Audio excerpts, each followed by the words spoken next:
Welcome to Ralph's Fly Box. Today we're going to tie my favorite version of the cased caddis pattern.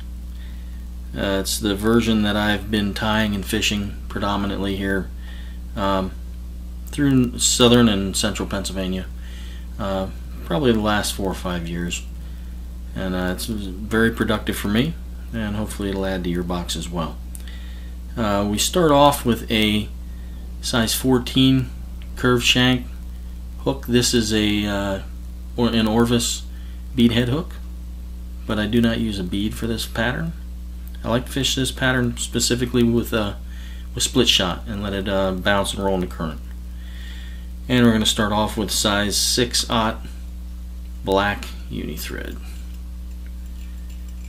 And we'll begin our thread.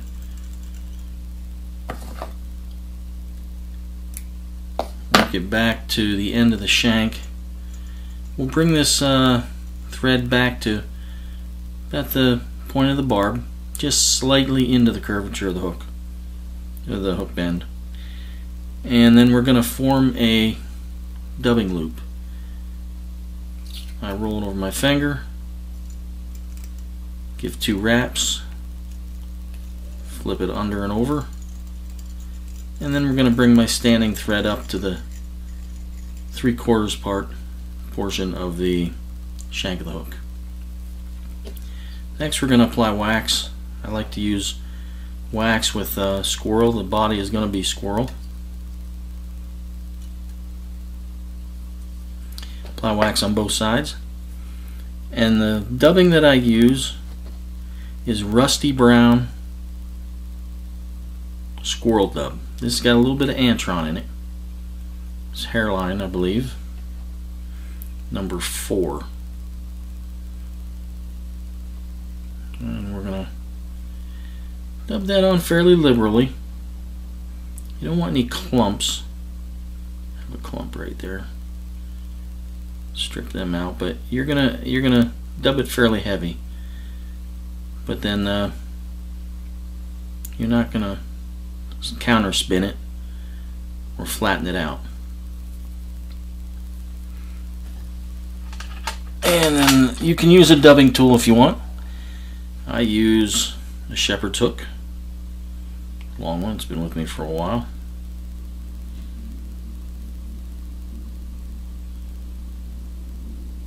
And that seemed to have bounced out just a little bit. I let it close a little too fast.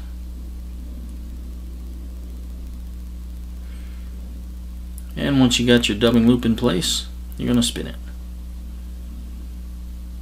And you're basically going to spin this dubbing loop until you no longer see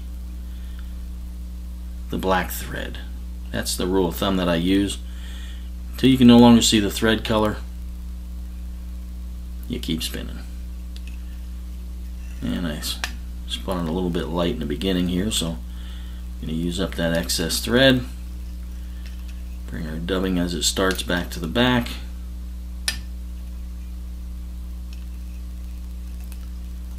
And you're not going to really build a body, you're just going to put it one in front of the other. A little bit too far out in front of myself. Just let the dubbing do what it wants. This is a very slender body actually, if you take away the spikiness of the dubbing. If spikiness is a word. And you're going to tie that off. I'll bring it usually a wrap or two further than I really want the cased portion to go, because your dubbing for your thorax can easily cover that up. And as you've heard me say before, I'd rather be a little bit long in the abdomen or thorax than short. And once you have your thorax in place, the next material you're going to use is the light olive UV ice dub. You have 2 different types of ice dub. You've got the standard, and then you've got a UV version. And that's the same way I'm going to start my dubbing loop right here for the thorax. And bring my thread up about an eye length behind the eye. And again, you're going to use wax for this particular fly because you're not going to have any ribbing to control anything. All you have is the dubbing loop to hold your materials, then you're going to twist it, and that's going to hold it fairly tight. But I think the wax reinforces that material a little bit when it's spun. And again, you're going to grab it with your shepherd's hook and spin. And as I stated before, you're going to spin it until you no longer see the thread at least prominent. But you don't want to see the thread where the dubbing is. And we're going to wrap that on there. I like to bring it forward a little bit and then bring it back over itself when I'm doing the thorax. That way it doesn't slide itself forward on you when you start to get to the end. And you're going to let that get a little bit spiky and then tie it off behind the eye.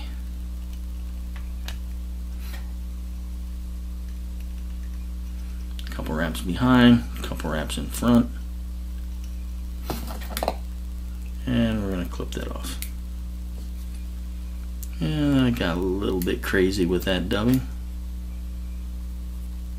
Doesn't really matter if you trim it off. This is just for video's sake so you can see, because this fly will pick out considerably as you fish it. I'll trim it a little bit so you can see the shape that we're looking for. It's a very random fly in material. The next material you're going to use is a furnace hen hackle. And I'm going to tie that in as a collar. I'm going to tie it in with the stem forward a little bit. Then bring it back. And grab them with my hackle pliers.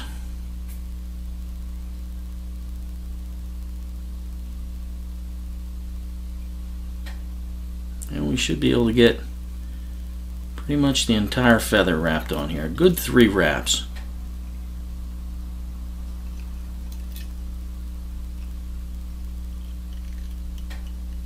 And tie it off behind the eye. And if you crowd the eye a little bit on this one, it's not that big of a deal because you're going to wrap back into it.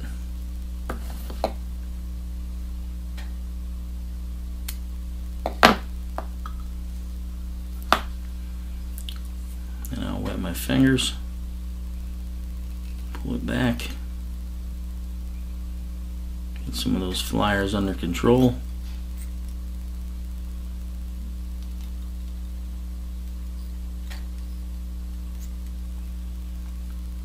And there you are. And a quick whip finish.